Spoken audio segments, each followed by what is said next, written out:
तो जो कल कमेंट आए थे 2-3 कि सर हमें 1 एम क्यूब जो कंक्रीट होता है उसका रेट एनालिसिस करके बताइए कि कितना मतलब 1 एम क्यूब अगर कोई भी ग्रेड है उसको कितना रेट में वो पड़ेगा। तो उसको मैं निकाल के भी बताऊंगा आपको कि सीमेंट कितना लगेगा और सैंड कैसे निकालते हैं, एग्रीगेट कैसे, कोई भी ग्रेड होगा एक सिंपल प्रोसीजर आपको फॉलो करना है तो आप खुद निकाल पाओगे कि कंक्रीट में कितना सैंड जाएगा, कितना एग्रीगेट, वाटर, सीमेंट, सब कुछ। और उसके बाद हम कर लेंगे उसका रेट एनालिसिस, तो हमें पता चल जाएगा 1 एम क्यूब कंक्रीट का रेट कितना पड़ता है और आरएमसी वाले हमें कितना देते हैं, वो सब चीजें। ठीक है, एक प्रोसीजर मैं आपको बताऊंगा, एरिया जो रेट होंगे वो आपके एरिया में अलग अलग होंगे। तो स्टार्ट करते हैं। सबसे पहले मैं लेता हूँ M25 ग्रेड, हम मोस्टली यूज करते हैं घर में। आपको जब भी एक और सलाह दे दूं, जब भी घर की कंस्ट्रक्शन करवाओ आप, तो आपको M20 से नीचे आरसीसी में यूज नहीं करना है। तो ये हो गया M25 की रेशो होती है 1:1:2।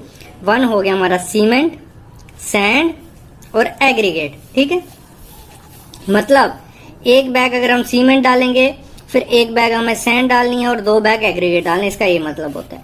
तो सबसे पहले 1 एम क्यूब के लिए मैं निकाल रहा हूं। ठीक है, आपके घर में अगर 10 एम क्यूब आता होगा कंक्रीट, या 12, 11, जितना भी आपको वो लेना है। यहाँ पे मैं 1 एम क्यूब के लिए रेट निकाल रहा हूँ। 1 एम क्यूब लिख दिया। फिर उसको करना होता है ड्राई वॉल्यूम, क्योंकि हमारा जो भी मटेरियल आता है, सीमेंट सूखा आता है, सैंड सूखी ड्राई स्टेट में आती है, एग्रीगेट ड्राई स्टेट में, तो उसको करने के लिए वो कितना गुना ज्यादा होता है, 1.54% ज्यादा होता है। तो जितनी क्वांटिटी होगी उसको उससे मल्टीप्लाई कर दिया तो हमारा आया 1.54 एम क्यूब। क्लियर, यहां तक क्लियर हो गया इतना। अभी आगे अभी निकालते हैं हमें 1 एम क्यूब में कितना सीमेंट लगेगा। अगर 10 एम क्यूब होगा तो उसमें भी ऐसे ही निकालना है, सेम निकालना है। तो सीमेंट कैलकुलेशन के लिए क्या करना है आपको, पहले 1, ये क्या, एक मैं इधर लिख लेता हूँ 1:1:2। ये जो सीमेंट का था, ये सीमेंट, सैंड, एग्रीगेट, जो सीमेंट का था वो यहाँ आ गया 1, ये फिर 1.44, ये जो भी वॉल्यूम, अगर इधर 10 एम क्यूब होता तो 10 इंटू 1.54 जो भी आया होता वो यहाँ आना था, लेकिन हमारा आया ये 1.54। ये डिवाइड बाय क्या आएगा, जो भी रेशो का आप ग्रेड निकाल रहे हो, हम निकाल रहे हैं 1:1:2 का, तो 1 + 1 + 2, तो मैं ये लिख दिया।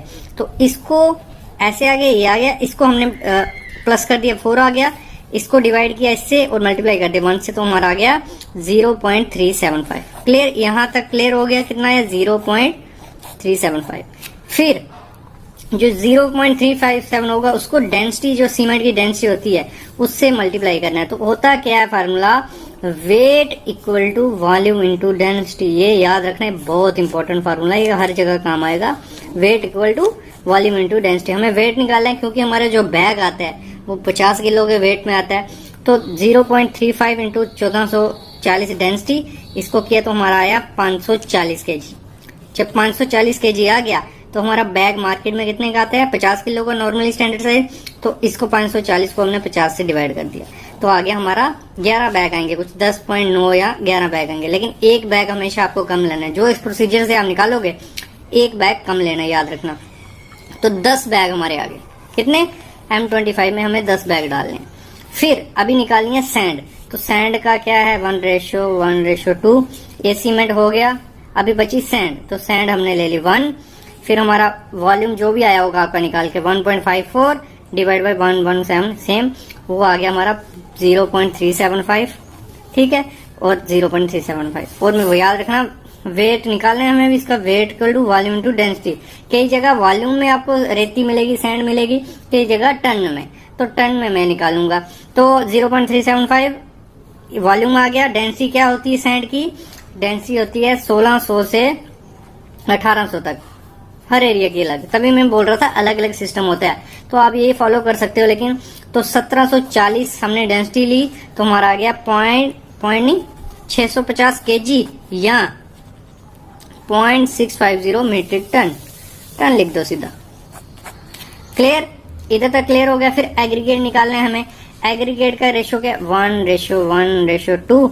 ये हो गया, ये हो गया, बचा 2 एग्रीगेट का, 2 यहाँ, फिर 1.54 कौन सा, ये वाला, फिर डिवाइड बाय 111 ये, तो वो आ गया हमारा 0.7।